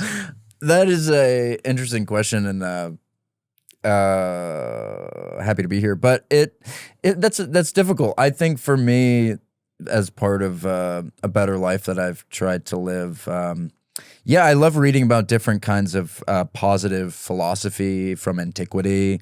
So, Stoicism, Marcus Aurelius, up through I've had different times in my life where I was more or less a believer of existential nihilism, that life had no purpose, that we were put into this world simply from a dying God, sort of a Gnostic worldview of we don't have any purpose because we will ultimately die, right? So in doing so, the end justifies the means in the sense of whatever we end up doing, it does not serve any sort of greater good. But I believe the opposite of that today. I think as human beings, and these thoughts are sort of a mishmash of various other things, mostly the tenets of Hermeticism and some sort of Kabbalah, not Kabbalic, not like a cult. But the universe is always in motion, and we're a part of the universe, right? So I know that my life serves a greater good today, and I also know that I can be a driving force in my life while also knowing that I can only drive so far. So all I can choose to do is, as they say, the right-hand path of doing the right thing and the next right thing. And if I do something wrong to a friend, small things, the mistakes I make today are smaller. I can be snippy. I can be rude. I can be not emotionally available. I can immediately act to correct that, right? So it's some iteration of karma and some iteration of the understanding that life is suffering. It hurts to know that we're alive and to know that we're worth more than we'll be given. But dang, that's crazy. I never heard that before. Yeah.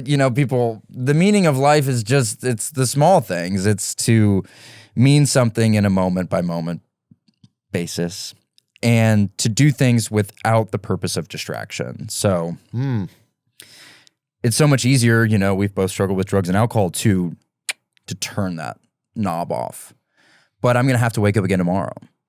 And that's the thing about like developing a drug habit is like, I would always be so furious when I would wake up and I go, oh my God, I have to do this again. I can't believe I have to do this again.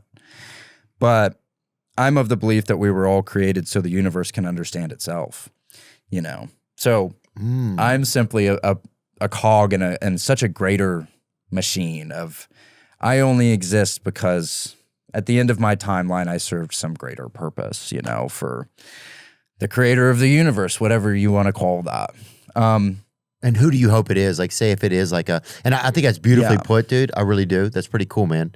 You're an eloquent speaker. You're going to be a great screenwriter. Thank you for saying that. It's going to be exciting, man. I admire the fact that you're willing to do something that you want to do, right? Like, I think it's easy to get trapped in like, there's popularity here, there's some money here, there's reward, there's like ego reward here. But is this really like what I really want to do? Like sometimes I really want to just focus on learning Spanish and be a writer, right? Some of those are things that I think, right? That gives me self-worth. Right. But then you get caught in different things and sometimes they're blessings and it's great paths and stuff, but it's like, do we reward like that, do we reward that thing inside of us that also that was the reason maybe we started out wanting to be creative. Like sometimes you'll get on such a path that you never get back to those things sometimes. Yeah, it's been so nice to bring it back to comedy in any capacity, to do things just for fun, to go do an open mic at like a hot dog stand. Yeah. It's like I used to love stuff like that. I used to live for shit like that. And then when you get caught up in all the numbers and how are the tickets and what, when you get caught up in all that, some of it gets lost. Yeah. And I'm tired of losing stuff, I needed to trim some of my hedges, right? Tall poppy syndrome. I needed to cut down some of these egotistical parts of my life that I know don't serve me.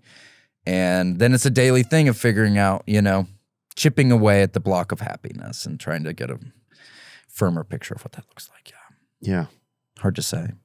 I think well said. In the end, when we get there, do you, and it's, and we realize, oh, this was just a big masked singer, right? Sure. And they take it off, they take the mask off. Who do you hope it is? Bill Paxton. Yeah. Who played for the Bulls? Is that Bill Paxton? That's John Paxton. John Paxton. So, Bill Paxton, American actor who was in Aliens and Frailty. Just famed character actor Bill Paxton, who did have leading man potential and was sometimes given the option to exercise that. Died in a medical malpractice incident, and he once told yeah, he got malpractice to heaven. Oh, that's what happened with Kanye's mom. It was him and Kanye's mom then, maybe. Yeah, I think they were doing like a dual surgery or something. They were doing sutures or something. It was a suture day. Oh, it's probably one of those new, because I know that insurance is offering if you both get surgery on the same day with someone you don't know. It's like Cancels out. Then yeah, well, it's cheaper. Sure. Yeah, it's half as much for twice the people. So yeah. It's a new, and they're doing that new drive-by surgery where some guy just reaches out of like a Ow. But yeah, there's a lot of great offers coming from the gods above. You know? Oh yes, sure. We're simply vessels, man. Bill Paxton died in February 2017 from a fatal stroke. Oh, man. 11 days after undergoing heart surgery, his family filed a wrongful death lawsuit accusing the surgeon and hospital of medical malpractice, alleging the doctor used an unnecessary, unconventional technique. Cedars Sinai. Nuh-uh. Full circle riff, put a bow on it. AKA Cedars Cyanide, a lot of people call it, which is another. And they are coming out with a yogurt, I've heard, so that's good. We are doing squatters' rights on that riff. We are here to cut the ribbon on that riff. Before you go, Casey, the riffs, you're a different instrument, man. You're a different instrument. How do you best set yourself up for the ability to riff? Do you have to do a certain sequence of events before you go on? And not to put a lot of pressure on yourself, but if you notice certain things lead to better tuning for yourself as an instrument? Oh, that's a good question. Without giving away my entire process, which I am not even capable of replicating, which really gets me in a bind. When I can't even do my own act and I'm the one who does it, yikes. I like to have some tent poles. So I'll go out there, I'll cause a bit of a fuss. And I'll say this, I like to go up there and sing because it gets me out of my head. So I learned a long time ago, the most embarrassing thing you can ever do is try to sing genuinely, like in a circumstance that does not call for it. So I'll go up there, I'll do a little grunge number, do a little Alabama Shakes, Brittany Howard, and I can feel super embarrassed. And then I go, well, surely nothing for the rest of this hour will feel like how that just felt. So that allows me to just sort of peel the mask off and then do a big Scooby-Doo reveal of me to myself in the mirror. And then I do a quick wink and I will have some tent poles. So I'll try to do 3 jokes that I know I'm going to tell. So before I go up and I do my hour, I'll know 3 jokes that I'm going to say. Okay. And then I'll do joke. Joke. Yeah. Joke. And then from there, hopefully I've gotten about 10 to 20 laughs at this point. And if you extrapolate, let's say the room's 500, which is bigger than rooms that I do. Let's say in a perfect world, I'm headlining 500 seaters. If I get 10 laughs out of 500, I go, ooh, I only got 490 to go. So I'll do a couple jokes up top, and that'll give me the confidence I need to string it all together. Yeah. But we're but I have like 1,000 half-sentence jokes. So got it. If I ever lose my train of thought, I'll just I'll just do a quick stinky. So that's like an example of a joke. Yeah. Oh, dude. You're like an Easter basket that has matches in it, dude. You're like, there's just something going on. Careful with the plastic wrap. You'll set the whole thing off. Cadbury and Diesel. It's just, there's something just so charming about your presentation of yourself. Thanks for saying that. It's the truth. Thanks. I hope you feel that in a place where we need to feel things that are important, and but I just think I don't know. I don't mean that because I'm saying that to you, but I just think there's I don't know. It's a great thing to watch. You're a great thing to watch, Casey Rocket. Thanks. Me and my friends watched No Offense on Netflix, your special. Oh, thanks. Right when I started comedy, and it was very formative for me. And I thought it was so funny, and I'd never seen anything like it. So I really appreciate you saying that. Thanks, man. Well, you bet, dude. I'm glad that we've been able to communicate, man. I hope we can do it more. I think I'm going to try to come out there tonight. You should. Come riff, or at least come hang out. You don't have to riff, but come hang out. It'll be so fun. It will be so fun, dude. I think I'm going to go it because I think it's probably what I need to do. Contrary action. It's my crowds, and I'm sure your crowds too, but they'll just be so happy to see you. You'll have so much fun. Yeah. It'd be great. All right. Yeah. All right, I'm coming then. Yes. What time is your show at? 7 o'clock. It is? Yeah. Okay. I'm supposed to go to a 6:30 meeting, but maybe I can find a 6 or maybe I can go to one after. Yeah. Casey Rocket, you got some tour dates coming up? Yeah, I'm on the road. CaseyRocketComedy.com. Up in Liberty Township over there, Cincinnati. That's a good place over there. Doing some more funny bones this year. One thing I want to plug, I have an hour of my stand-up on my Patreon. Okay. It's $6, and all the money goes to harm reduction programs in Chicago. So community outreach, clean needles, harm reduction, all kinds of good stuff that helps people get the help that they need. So yeah, my Patreon's on there, and if you feel like doing that, just know that all that money goes to charity. So yeah. Dude, that's awesome, man. Congrats on all the success, dude. Thanks for talking with us. They had Liberty Township. What were some of the other ones? Let me just rattle them off real quick. Columbus, Ohio. I love being in Ohio, dude. St. Petersburg, Florida. Asheville, North Carolina. Have you been there? I have not done the Orange Peel yet, but I've been to Asheville. It's so So cool. cool, dude. Baltimore, Maryland. Got offered a threesome there by older mixed couple. One of them who I think was wearing an Ed Reed jersey. We got Chicago back at Zany's, Indianapolis, Louisville, a lot of places. You can check him out online on his website, CaseyRocket.com. CaseyRocketComedy.com. CaseyRocketComedy.com. Yeah, thank you guys. And before you go, I just want to get this note in for viewers. No, the Jasper Mall in Jasper, Alabama has not officially closed. It is still operating, though in a very reduced and dead mall state. Dead Mall State, that's what's going to happen when the nuclear family collapses. Not to be confused with Dead Mall 5, actually, who I think is still doing well. Can you bring up Dead Mall? Yeah, I think that's one of Marshmallow's aliases. So it's like Dead Mouse. Yeah, he's what do they call it? The Marshmallow Extended Universe. So yes. Oh my God, face reveal. Okay, spoiler alert. Didn't know that was him. I hope he's doing good. Anyway, cool, man. Dude, thank you so much for your time. Have a great show tonight. I'm going to come up there and I'll figure it out when I get up there. Yeah, I wouldn't have it any other way. And I'll say one more thing. Yeah, for sure. There's more to life than riffs, but there's not more to riffs than life. That's it. That's it. See you at the mall. Now I'm just floating on the breeze, and I feel I'm falling like these leaves. I must be cornerstone.